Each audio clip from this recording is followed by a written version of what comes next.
معصوم ہوا کرتے ہیں، ان کا کہنا ہے نم کا نام سو جائے ایسے جیسے دولت سوتی ہے۔ پتہ یہ چلا اگر نیک ہے سلا دیا جاتا ہے، اگر بدکار ہے تو عذاب میں ڈال دیا جاتا ہے۔ یہی ہے نا بھائی، ہم کیا مسلمانی کے لیے، ایمان والے کے لیے، کلمے والے کے لیے عذاب قبر، عذاب ثواب قبر سب کے لیے ہے۔ میں نے کہا دوستو یہ مت سمجھو سب زندہ ہے، اور میں نے کہا جب اس کی زندگی میں کتابوں میں آیا ہے کہ جب کوئی جانے والا قبر پہ جاتا ہے تو آنے والے کی قدموں کی چاپ کو بھی قبر والا سنتا ہے۔ ہمارے علماء کرام بیٹھے ہیں، ذرا سا آپ لوگ بھی دیکھیے گا، بتائیے گا اگر غلط ہو تو۔ فرشتے نہیں، بات کی بات چھوڑ دیجیے۔ میں نے کہا عام مردہ قبر پہ جب کوئی جاتا ہے، اس کا بیٹا گیا تو کتابوں میں آیا کہ قدموں کی چاپ کو بھی قبر والا سنتا ہے۔ یہ ہم لوگوں کے قدم میں جو آواز ہوتی ہے قبر والے سنتے ہیں۔ اب سنیے، سمجھ سوچیے کہ اس کے کان کی سماعت کا عالم کیا ہے۔ اور جب وہ جاتا ہے تو قبر والا آنے والے کو پہچانتا بھی ہے، اور جا کے قبر پر سلام کرتا ہے تو قبر والا سلام کا جواب بھی دیتا ہے نا بھائی، سنتا بھی ہے، دیکھتا بھی ہے، جواب بھی دیتا ہے۔ میں نے کہا جب عام مردہ اتنا سنتا، اتنا دیکھتا، اتنا جواب دیتا ہے تو تیرے علی کتنا سنتا ہوگا، اور تیرے علی جب اتنا سنتا ہے تو غوث پاک کا عالم کیا ہوگا، اور غوث کا جب یہ عالم ہے تو میرے نبی کا عالم کیا ہوگا۔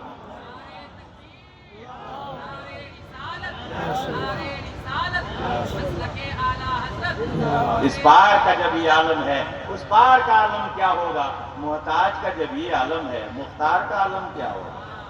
تو آپ زندے کی بارگاہ میں، مردے کی بارگاہ میں نہیں آئے، کہاں ہیں؟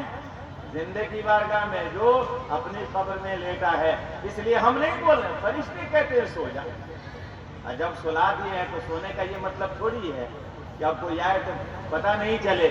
یہاں حال یہ سویا ہے اور ایسے قید لگا کے سلایا گیا ہے، ایسے سو جا جیسے دلہن سوتی ہے۔ پہلی رات ہے، کمرے میں دلہن بیٹھی ہے، آنکھ لگی ہے، پردے پہ آہٹ کیا ہوتی ہے، آنکھ کھل جاتی ہے۔ ویسی قبر پہ جانے والا جب چلا ہے، قدم کی آہٹ کی کیا ملتی ہے کہ قبر والے کی آنکھ کھل جاتی ہے۔ کہہ دو سبحان اللہ۔ میں نے کہا یہ فرشتے کی بولی ہے، ہماری اور آپ کی بولی نہیں ہے۔ میں نے کہا زندے کی بارگاہ میں ذرا زندگی اور اپنی زندگی پیدا کرنی ہو، اپنے اندر زندگی لانی ہو، ہم بھی قبر میں جائیں تو ہم زندہ رہیں، اور ایسی زندگی ہو کہ جب کوئی آئے دیکھیں، اس کا جواب بھی دے، سلام کریں۔ تو اللہ والوں کے دامن سے لگ جاؤ، کہہ دیجئے سبحان اللہ۔ یہ اللہ والے چھوڑیں گے نہیں بلکہ اپنے ساتھ رکھیں گے۔ لیکن یہاں حال یہ پکڑے ہے یہ نہیں تو وہاں چھوڑنے اور پکڑنے کا کیا سوال، یہیں سے چھوٹا ہوا ہے۔ ضرورت ہے کہ جب آپ محفل میں آ کے نہیں بیٹھ سکتے ہو تو کل حشر کے میدان میں آپ جاؤ گے تو کیا وہ مدد کریں گے؟ کہا میری بارگاہ میں دور دور گھوم کے چلا گیا۔ آج حشر کے میدان میں میرے دادا جان علیہ رحمہ کا ایک واقعہ ہے، بس بتا کے تقریر ختم۔ فورٹ ولیم کلکتے میں، جو لوگ کلکتے سے ہیں انہیں معلوم ہے، ان کا ایک مرید فورٹ ولیم میں رہتا تھا۔ اس نے کہا حضور آئیے فورٹ ولیم میں آپ کو گھماتا ہوں۔ وہاں سامان حرب و زر یعنی لڑنے کے سامان ہیں، وہاں فوج سپاہ، اس تہخانے میں یہ فوجی لوگ رہا کرتے ہیں۔ میں آؤں، آئیے آپ کو میں گھماتا ہوں۔ جانتے ہیں جب پیر جائے گا تو مرید بھی چلا جاتا ہے۔ کہا حضور اسی بہانے ہم بھی گھوم لیں گے۔ جب پہنچے تو دربان بدل گیا تھا، دوسرا دربان تھا، صرف وائس چینج تھا۔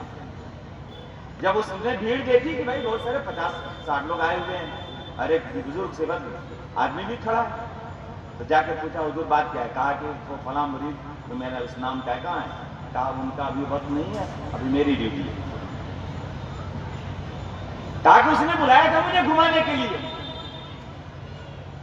تو اس دربان نے کہا کہ حضور آپ کو نیک لگتے ہیں، ہاتھ جوڑ لیا، کہا آپ نیک لگتے ہیں، آپ کا چہرہ بتا رہا ہے کہ آپ بزرگ آدمی ہیں، آپ کو میں چلیے اکیلے گھما لیتا ہوں، ورنہ ان لوگوں کو اگر میں ساتھ میں لے گیا تو میری نوکری ختم ہو جائے گی، میں اور کسی کو نہیں لے جا سکتا۔ اس اللہ والے کا جواب تھا، سنیے۔ اس نے کہا کہ سن، یہ تیرے دنیا کا فورٹ ولیم ہے، کل قیامت کے میدان میں، حشر کے میدان میں رب کہے گا جناب چلا جا جنت میں، اس وقت تک نہیں جائے گا جب تک اپنے مرید کا ایک ایک مرید اپنا لے کے ساتھ میں چلا جائے۔ آپ امید کب رکھیے گا؟ جب عقیدہ آپ کا صحیح ہوگا تب نا، لیکن مرید کا عقیدہ ہی صحیح نہیں ہو، پیر صاحب لے کے چلے جائے، ایسا تھوڑی ہے۔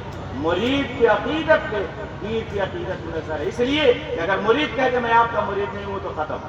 اور پیر بار بار بھی کہے کہ تو میرا مرید نہیں ہے اور اس کے دل میں آپ کی عقیدت ہے تو وہ مرید ہے. یہ بھی سن لیجیے مسئلہ یہی ہے. میں نے کہا پہلے آپ مرید بنیے اور مرید بن جاتا ہے وہ مراد ہو جاتا ہے. کہہ دیجئے سبحان اللہ. تو اپنے پیر کی مراد بننی ہے تو کل قیامت کے میدان میں سوچو کہ ہمیں لے کے جائیں گے تو پہلے مراد بننے کی ضرورت ہے. ضرورت اس بات کی ہے کہ ہم وہ کام کریں جس سے ہمارا پیر خوش ہو جائے. اور جب پیر خوش ہو جائے گا کل چھوڑ کے نہیں جائے گا بلکہ ساتھ میں لے کے جائے گا. اور ایک بات یاد ہے کہ پیر کی بات تو چھوڑ دیجیے. حج کے میدان میں اللہ تبارک و تعالیٰ جب سب کے نامہ اعمال تول دیے جائیں گے, جنتیوں کو حکم ہوگا ایک طرف, جہنمی ایک طرف. جب ہو جائیں گے اللہ فرمائے گا, حکم دے گا کہ کہو جنتی جنت میں جائیں اور جہنمی جہنم میں. تو جہنمی میں سے ایک شخص کھڑا ہوگا, کھڑے ہو کے اپنے اونچے پیر کو تھوڑا سا اونچا کرے گا. ہم لوگ جو بولتے ہیں نا اپنی انگلی پر اٹھا کے جنتی کی طرف دیکھے گا, کوئی اپنا تو نظر آ جائے. بڑے غور سے دیکھے گا تو دیکھے گا ایک عالم پہ نظر پڑ جائے گی. کس پہ نظر پڑے گی؟ تھوڑا بولیے گا آپ لوگ بولیے گا تو رات کٹ جائے گی, نہیں تو بولیے گا تو جلسہ بھی سو جائے گا. چپ چاپ رہیے گا, جلسہ بھی. وہاں صاحب لوگ آئے, ان کا کام ہے اپنا پڑھ کے چلے جائیں گے, لیکن آئے ہیں تو سن کے جائیے اور اپنی زندگی بلکہ یوں کہیے کہ اپنی آخرت سنوارنے کا سامان پیدا کر لیجیے.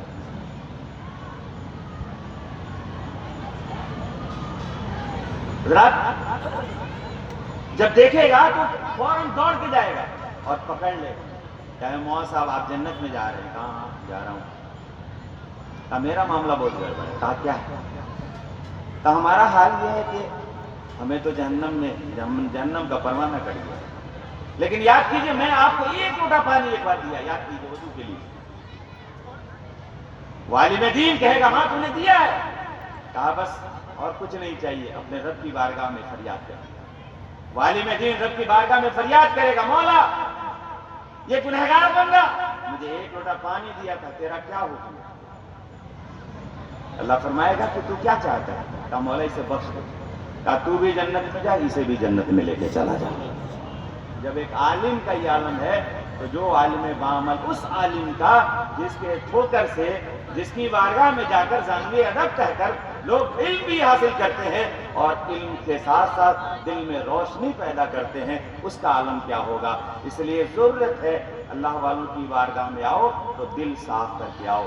یہ چند باتیں میں نے کہی, کہنے سننے میں کوئی غلطی یا بھول چک ہو گئی ہم بھی پڑھتے ہیں, آپ بھی پڑھ لیجئے. استغفر اللہ ربی من کل ذنب واتوب الیہ, لا الہ الا اللہ محمد رسول اللہ صلی اللہ علیہ وسلم. السلام علیکم.